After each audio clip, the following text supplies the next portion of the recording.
Picture two women walking down a public road at a wedding, not slipping in through a side entrance, not arriving quietly, heads down, hoping to pass unnoticed, walking in full public view, husbands at their sides, chins up.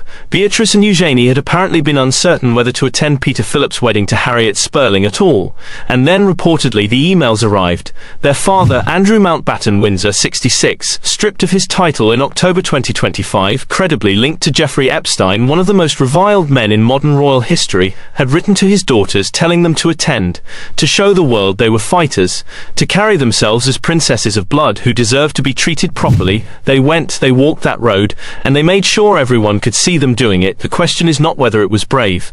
The question is whose story they were walking into, their own or their father's, because understanding what Andrew Mountbatten Windsor is actually doing right now changes everything about what that image means. Andrew Mountbatten Windsor did not fall from grace in a single moment. He was dismantled piece by piece over years, and then in January 2022, the floor finally gave way entirely. That was the month the Queen stripped him of his military titles and royal patronages, confirming what many had long suspected, that the institution had decided he was beyond salvaging. He was no longer His Royal Highness in any working sense. He was simply a man living in a large house in Windsor Great Park, paying no rent, holding no role, serving no function. The house's Royal Lodge, a 30-room Grade 2 listed property that Andrew has occupied since 2004, originally under a lease arrangement with the Crown Estate. For years it sat as a kind of silent symbol, a reminder that proximity to the monarchy still counted for something, even when the man inside it had become radioactive. The king wanted him out.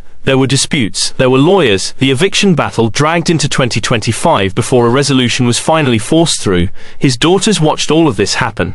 Princess Beatrice, born 1988, now 36, married to the Italian property developer Edoardo Mapelli Mozzi since 2020, mother to Sienna, born 2021. Princess Eugenie, born 1990, now 34, married to Jack Brooksbank since 2018, mother to August, born 2021, and Ernest, born 2023. Both women have spent the better part of 5 years navigating the impossible task of loving a father the world has written off. Their mother, Sarah Ferguson, Duchess of York in name, if not in standing, has remained in the picture throughout. Divorced from Andrew since 1996 but never truly separated, she has lived at Royal Lodge on and off for years. The unit was never cleaned, it was never over. It was this strange, suspended arrangement that suited everyone just enough to keep going, and it had kept going until it couldn't, because the October 2025 title stripping was not just a procedural update, it was a signal.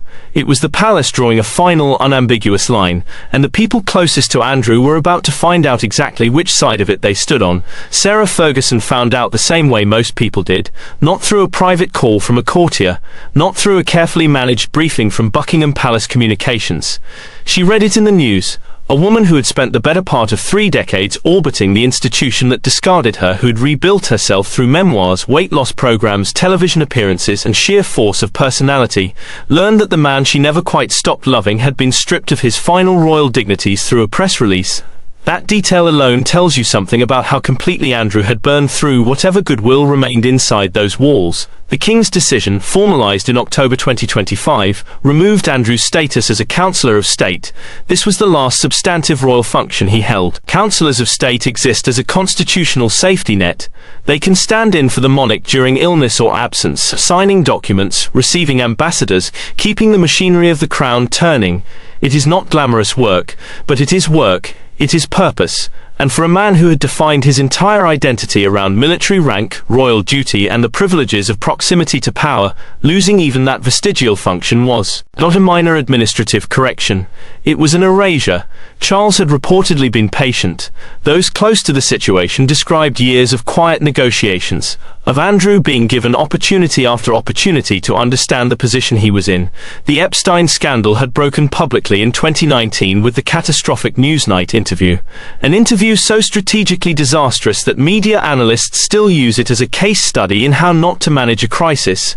Andrew sat across from Emily Maitlis and insisted with apparent sincerity that he could not have been present at a party because he had been at a Pizza Express in Woking on the evening in question.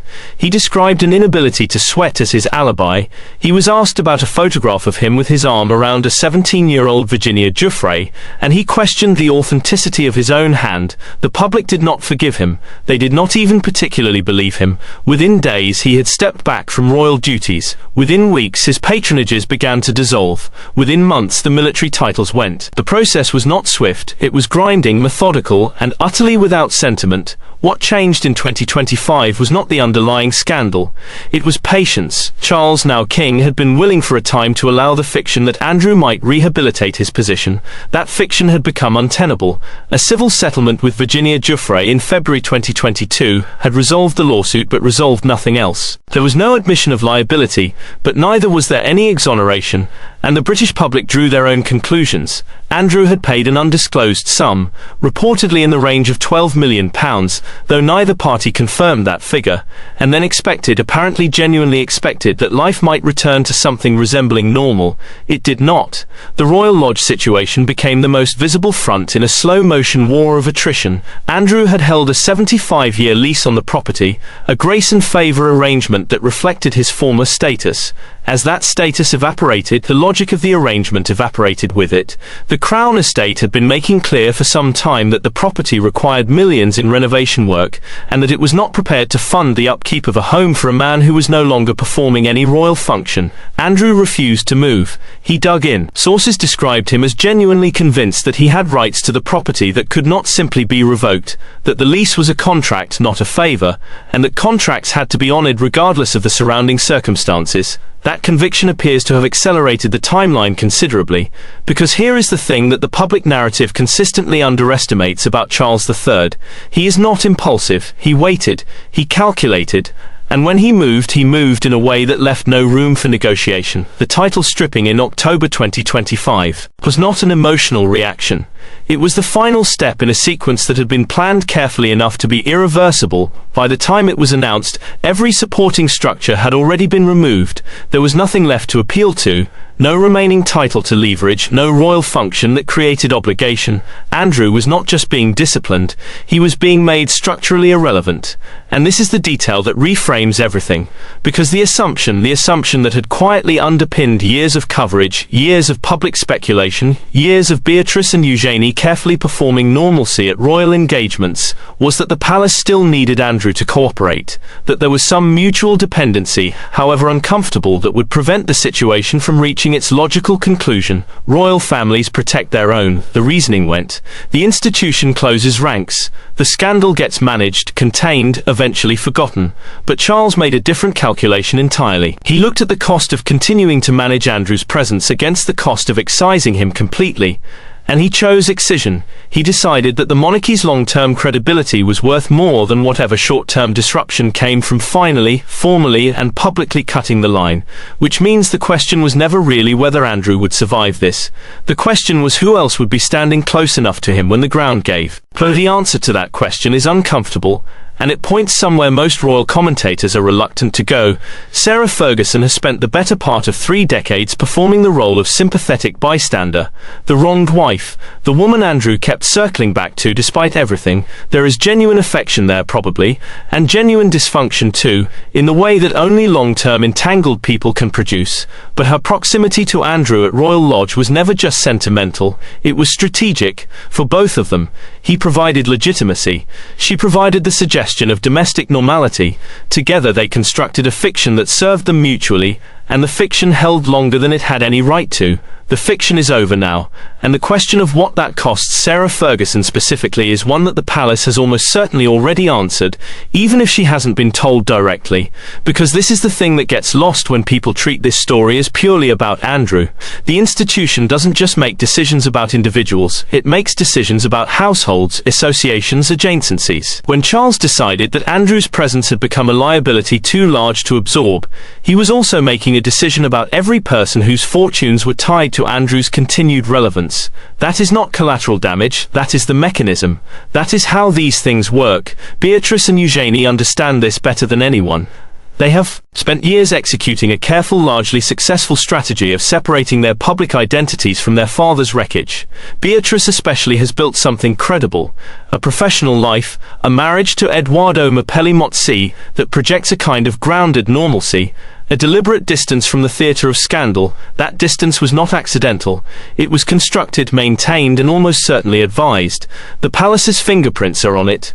But constructed distance only works if the original source of contamination stays still. Andrew has not stayed still. He keeps moving, keeps demanding, keeps refusing the quiet, dignified retreat that would make everyone else's position easier to hold. There is something almost willful about it, as though the diminishment itself is intolerable to him, as though visibility on any terms is preferable to the invisibility that survival requires. That tells you something important about why this situation has become structurally unresolvable. Managed retreats only work when the person retreating consents to the management. Andrew never has. He has treated every concession as temporary, every reduction in status as negotiable, every boundary as a starting point rather than a settlement. The palace has finally run out of patience for that negotiation. What matters beyond the immediate headlines is this: the monarchy is making an explicit statement about the limits of dynastic loyalty, the idea that blood ties create constitutional protection, that being born into the family guarantees a floor below which you cannot fall, is being revised in real time. Charles is demonstrating that the floor exists only as long as you remain useful, or at minimum, not actively harmful to the project. That precedent does not apply only to Andrew. Every member of this family is watching. Every one of them is calculating what it means, and the ones closest to the center of power are already adjusting their behavior accordingly. Beatrice and Eugenie will not save him. That much is clear. They have their own fragile positions to protect, their own careful distances to maintain from the wreckage of their father's reputation.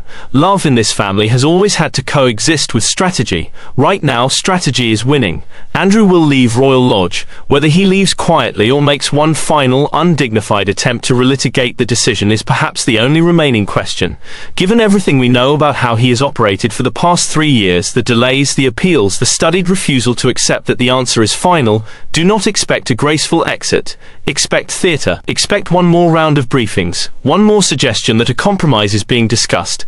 That is who he is. The institution this time will not negotiate back. What endures after Andrew is the question that actually matters. The monarchy has survived scandals before, abdications, divorces, deaths that expose the family's coldest instincts. It survives them by moving on with practiced speed, absorbing the damage and redirecting attention.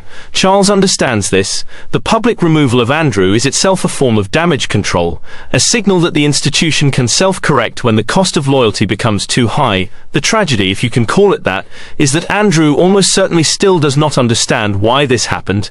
Men who have spent 60 years being insulated from consequence rarely develop the capacity for that kind of reflection.